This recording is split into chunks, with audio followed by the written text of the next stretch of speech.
Hey there, how's it going? What's up, everybody? Irish Orangutan is back to pass along what you need to know to get better at Madden and grow your MUT team. Enjoy the show.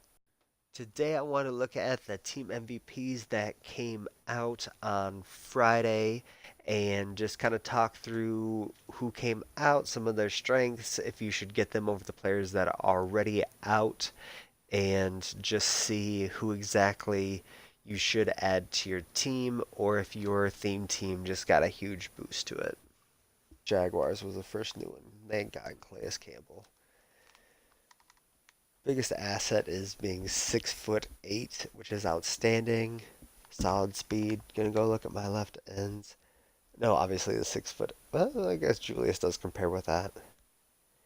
Just the block shed being so high is outstanding. Earlier on in the year, I don't think that was nearly what it is now, so that is very exciting to see. Um,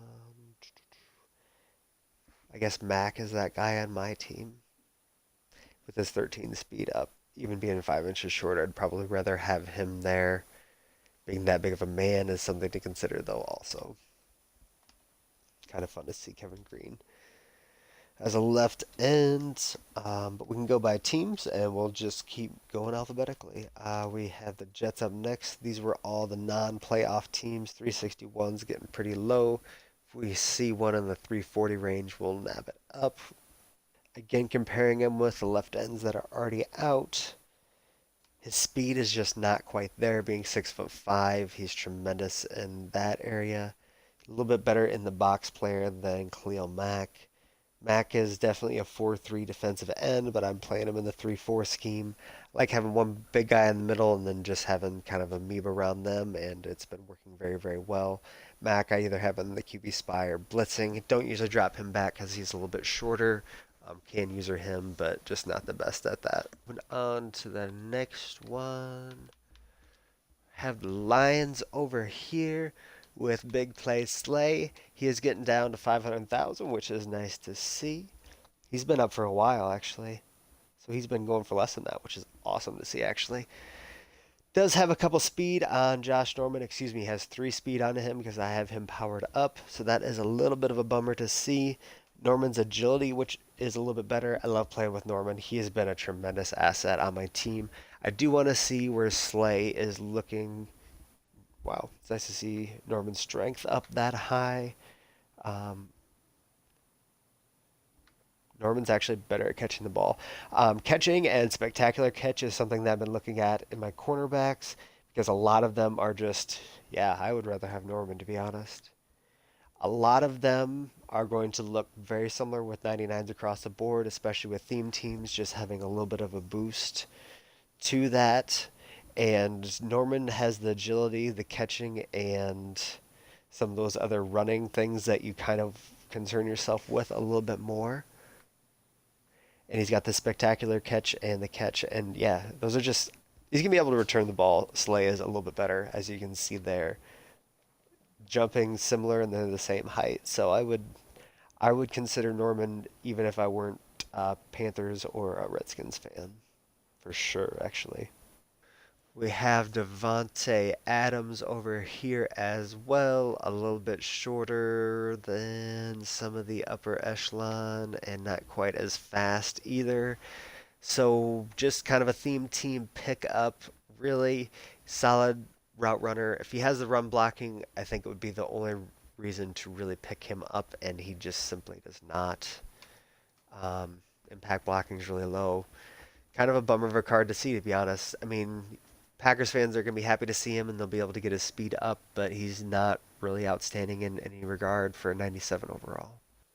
Next up, we have Mario Addison.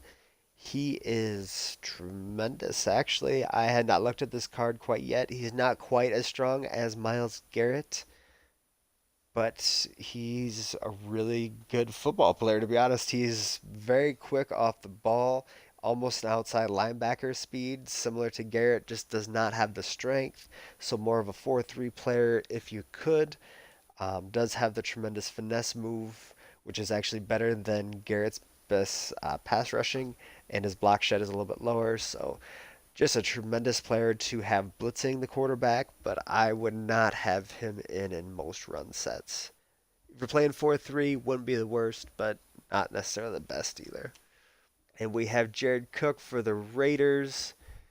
Solid route runner. Actually looks like a slow wide receiver, to be perfectly honest. And that solid run blocking.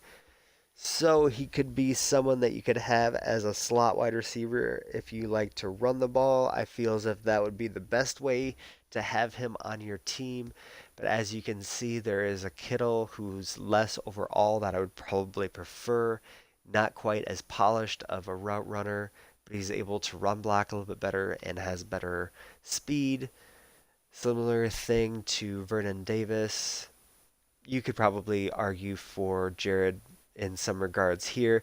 Some of his stats blend over to a better run blocker, just not quite as quick. Vernon obviously has that strength, which just makes him stand out a little bit more in some of those situations.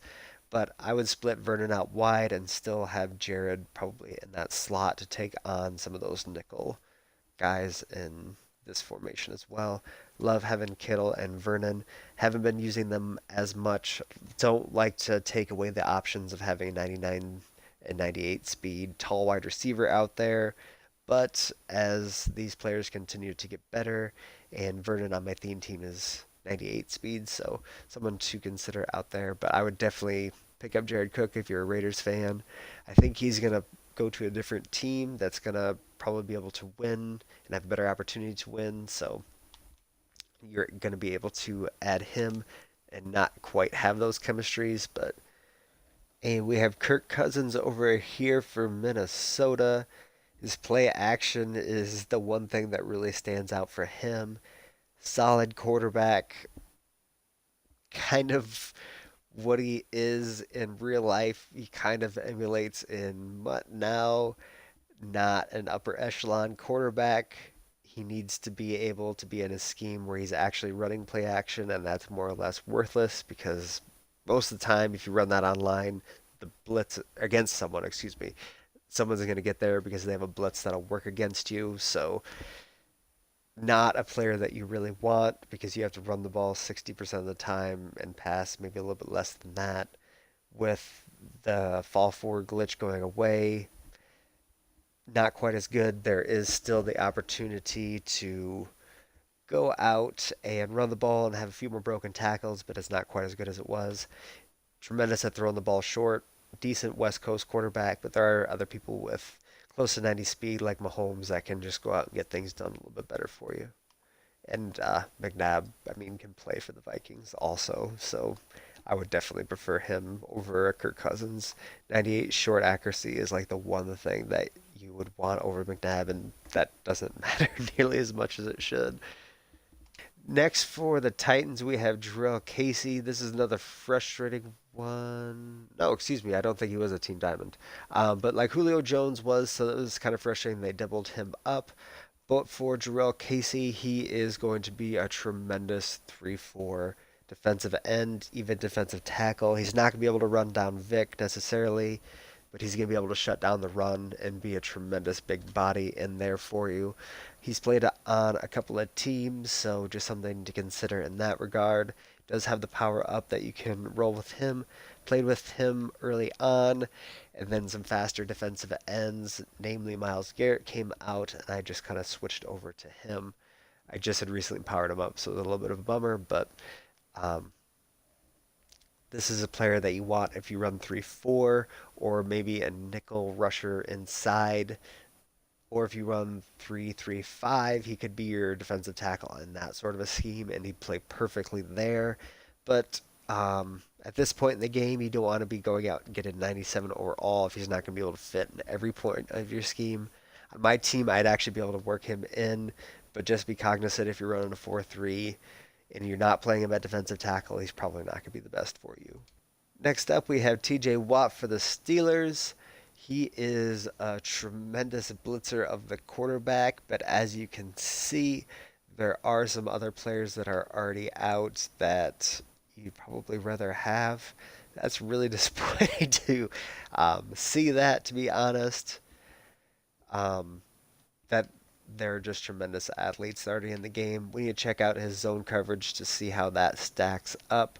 but Jadavian and Lawrence Taylor are both considerably better, and that isn't even close to Lawrence's best card.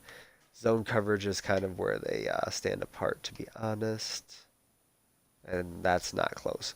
So if you blitz sometimes but drop your right outside linebacker back into coverage, him being 6'4" and having decent man and zone could be able to get it done for you. A lot better than most linebackers that you can run in a 3-4. So honestly, this is a player that I might consider. Willie McGintis, that sort of a player, is kind of what he falls in line with. And last we have Trent Williams. He is going to be a great addition to the Washington team. To be honest, his run block is too low to add to most teams. As you see, Anthony Munoz, if you just put play fake and max that out to him, he is a perfect left tackle. Trent Williams does have speed on him, but even that isn't that considerable. Anthony Munoz is a great left tackle. He does have a lot of chemistries on him that were very expensive. I was kind of hoping for Sheriff at right guard, but Trent Williams was definitely the best player on Washington's offense this year. He is going to be great at protecting the left side, just doing a little bit quicker and being a little bit stronger than what Munoz was. Gonna have to put zone run on him. His pass block power is going to be through the roof, and his finesse. Both of them are going to be able to get up there and where they need to be for me. Gonna add a little bit of chemistry and get him on my team as quickly as I can. But thank you very much for listening in. Just some of these team MVPs and going through some of them with me. They are some players that you need to add, and let me know if you're going to add them to your theme team also. Take care. Thank you for checking into the Irish Orangutan channel. Keep coming back to get better at Madden and grow your MUT team. There will be at least 5 videos up a week, so make sure to subscribe and hit the bell button to see them all. Come by Twitch to engage and hit me up on Twitter at Irish Orangutan. Take care and much love, everybody.